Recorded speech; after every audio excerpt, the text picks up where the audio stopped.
Bonjour à toutes et à tous, c'est les amis 25. Aujourd'hui on se retrouve pour un nouvel épisode de On en parle. Aujourd'hui on enchaîne encore un épisode qui sort un peu tard par rapport à d'habitude, mais aujourd'hui on va parler bien de la troisième saison de Ninjago, l'ascension des dragons ou Dragon Rising en anglais.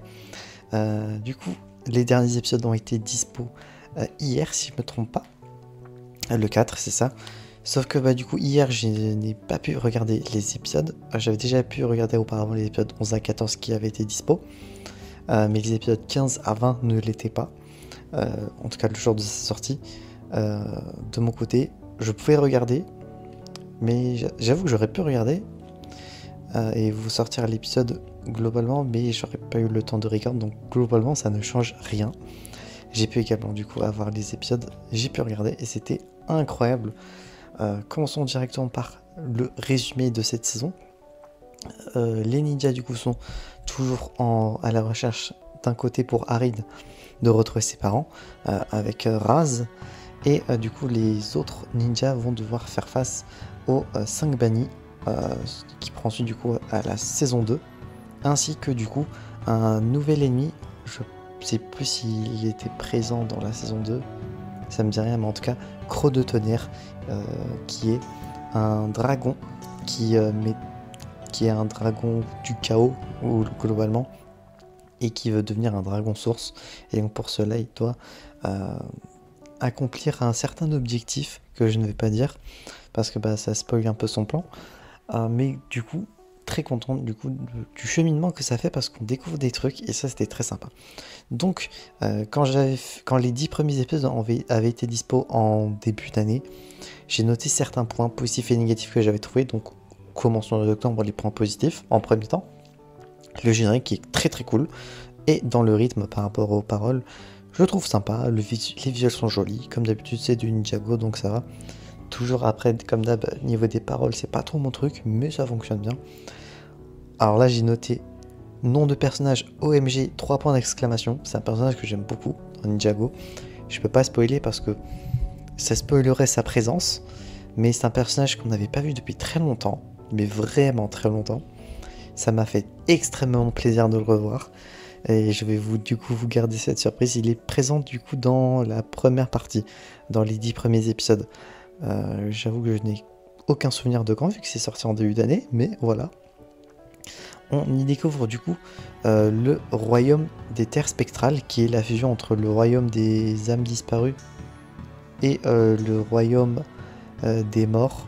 Je sais plus le nom des deux royaumes en question, mais en tout cas ils ont fusionné les deux, et donc son nom a changé pour devenir le royaume des terres spectrales, lieu dans lequel les personnes mortes passent obligatoirement par ce territoire là avant du coup de trouver la paix, ou bien soit trouver la paix, soit du coup continuer d'errer en fantôme, en personne étant décédée. Du coup, un royaume très sympa visuellement, c'est assez terne, mais il se passe des trucs dedans qui fait que on s'ennuie pas, donc j'ai bien aimé. On en apprend un peu plus sur les 5 bannis, donc pourquoi ils sont là, leurs origines, leur pouvoir. Peut-être qu'on en apprend également sur leur pouvoir, j'avoue que j'ai pas précisé la chose, mais c'est possible. Le pouvoir du coup des 5 bannis, comme dit précédemment, on les avait vus, mais on les avait vus, en tout cas certains d'entre eux, utiliser des pouvoirs, mais on ne savait pas c'était quoi comme type de pouvoir. Par exemple Kai, on sait qu'il maîtrise le feu, mais du coup les 5 bannis on ne savait pas. Bon, entre temps du coup on a appris. Là je ne saurais pas les citer parce que du coup c'était dans les 10 premiers épisodes qu'on apprend globalement la chose, donc je ne vais pas pouvoir tous vous les citer. Je les avais peut-être notés quelque part, mais le temps que vous retrouvez tout ça.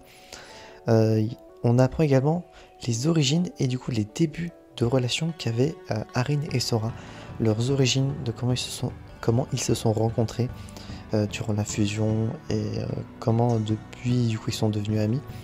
Donc j'ai bien apprécié ce passage là. On en apprend plus du coup sur les deux nouveaux persos principaux que sont Sora et Arin, et ça fait plaisir du coup de voir leurs origines et l'origine de leur amitié. Niveau point négatif, j'ai noté que ça commence à devenir long, vraiment long, pour le fait de retrouver Jay. Je sais pas si c'est un spoiler, mais en tout cas Jay est présent dans cette saison plus que prévu. et plus que les 2 premières saisons. C'est pas encore ce que j'attends du personnage de Jay, mais au moins on le voit un peu plus. Euh, du coup, bah, il est retrouvé, oui, mais c'est pas exactement ce que j'attends. J'espère que dans la saison 4, ça sera modifié et que son personnage va encore évoluer. Parce que là, au bout de 60 épisodes, j'avoue que ça commence à devenir un peu long, je trouve. Tous les autres ninjas et persos, globalement, on les a retrouvés. Sauf aller à la limite encore un de personnages. Mais vraiment, pourquoi prendre autant de temps alors que bah, du coup, tout le monde est quasiment là, sauf lui. Du coup, ça me fait chier. Je voudrais qu'il revienne, quoi. Au bout de 60 épisodes de 20 minutes, il serait peut-être temps, mais bon. Et deuxième point que j'avais noté, c'est que Harin est chiant à devoir suivre Raz durant le début de la saison. J'avais bien mis début de saison parce qu'à un moment, il va se retourner contre lui. Je ne vous dis pas quand, mais en tout cas, concernant Raz, ce n'est pas étonnant qu'il allait se retourner contre lui. Donc, concernant les objectifs de Raz, on n'en apprend toujours pas sur ça. Donc, est-ce qu'en saison 4, on va en apprendre un peu plus? Je l'espère, parce qu'au vu de comment son personnage évolue, j'espère bien qu'on connaîtra un peu plus sur ses objectifs personnels. La saison est très sympa. On en apprend également un peu plus sur les dragons sources, sur les différents types du coup que forment les 7 dragons, et qu'il y en a un pour chaque type, on va dire, chaque thématique, comme l'équilibre ou je sais pas quoi, la vie. Il y a d'autres points comme ça, j'avoue qu'ils ont été cités quelques fois, mais je n'ai pas forcément retenu. Donc très content du coup d'avoir un peu plus de développement sur ça, en espérant que du coup dans la prochaine saison, ça sera un peu plus développé. Au vu de ce qui se passe, je pense que oui. En tout cas, je l'espère. Et globalement, il y a, je pense, plus de points positifs que négatifs. Il se passe des trucs concernant Harin qui me font très plaisir pour lui. Il y a des trucs qui se passent avec le relationnel entre du coup Sora et Harin, ainsi que Nya et Jay, qui fait qu'il y a des trucs, voilà, ça évolue, il y a un peu plus de développement, pardon. On en apprend pas plus que ça sur la fusion et pourquoi ou enclencher ça. On découvre quelques nouveaux territoires, si je ne me trompe pas. Il se passe des moments tristes, je vous avoue, il y a un des épisodes du coup de cette seconde partie à laquelle j'ai lâché des larmes parce que bah il se passe quelque chose de triste malheureusement. C'est le cycle de la vie, dira-t-on. Et globalement, cette saison, j'en tire globalement que du positif. Les 2 points négatifs que vraiment que j'avais cités sur le fait de Jay et Harin qui étaient chiants, il y en a sur le fait d'Harin. Celui-ci, du coup, durant ces 10 autres épisodes, ça a été corrigé. Donc, le fait que Harin est un mouton à suivre Raz, ça a été retiré. Mais vraiment, Jay, il me casse les couilles. Cette version de Jay, je n'arrive pas à me dire que pour le moment, il est comme ça et qu'il est chiant. Et globalement, il y a un personnage, je trouve, qui est... Alors, c'est un nouveau perso, mais concernant son histoire et son territoire où il habite, il n'y a pas plus de développement. Pourquoi? Mais bon, ce petit arc d'épisode était intéressant, mais c'était globalement pas le meilleur, et le personnage, je pense qu'on devrait peut-être le revoir pour avoir une évolution de perso plus positive de la chose, parce que je pense que ce perso peut servir à l'avenir avec ce qu'il peut être capable de faire. Mais bon, à voir, parce que bon, des personnages qui sont introduits pour ne pas être utilisés, ça a déjà été le cas. Et en tout cas, de ce que j'ai pu voir sur le wiki fandom de Ninjago, c'est que du coup, à la saison 4, il y a déjà quelques petits points qui ont été dits, et du coup, j'ai hâte de les voir, comme le fait que certains pouvoirs élémentaires sont liés à l'existence des dragons sources, etc.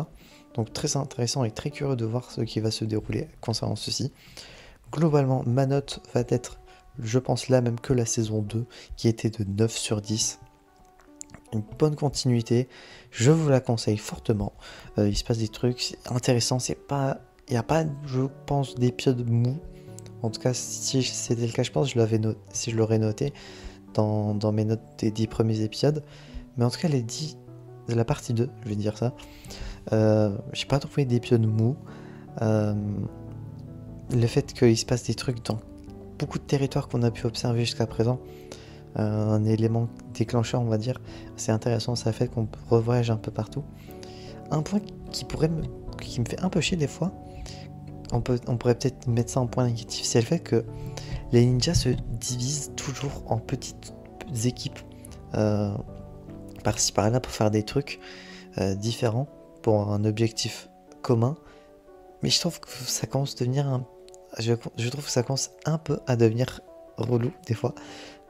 Alors certes, ils se divisent pour accomplir leur objectif, mais je sais pas, au bout d'un moment, le fait que ça soit H24, l'idée de la séparation, je sais pas, j'ai pas l'impression que c'était comme ça à l'époque. Après, en même temps, à l'époque, ils étaient H24 ensemble, donc forcément, il n'y avait pas plus que ça de séparation de groupe. Mais je sais pas, le fait que ça soit très souvent le cas, j'ai l'impression que c'est un peu répétitif sur ce point-ci. Mais globalement, c'est tout. Et j'ai beaucoup apprécié cette saison.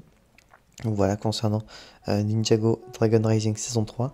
J'espère que cet épisode vous aura plu. Si c'est le cas, n'hésitez pas à vous abonner, à mettre un petit pouce bleu, à mettre en commentaire votre avis sur cette saison 3 si vous l'avez regardé, sans spoiler bien évidemment, si votre commentaire sera supprimé. Et si vous n'avez pas regardé la saison ou la série au global, est-ce que vous comptez regarder, n'hésitez pas à mettre tout ça en commentaire. Et d'ici là, on se retrouve donc, j'espère, la prochaine fois pour de prochaines aventures. Ah oui, d'ailleurs les épisodes sont dispo sur Netflix, et j'ai oublié de le dire, mais bon voilà. Et du coup, d'ici là, on se retrouve donc, j'espère, la prochaine fois pour de prochaines aventures. Ça fait 25 et je veux dire enjoy.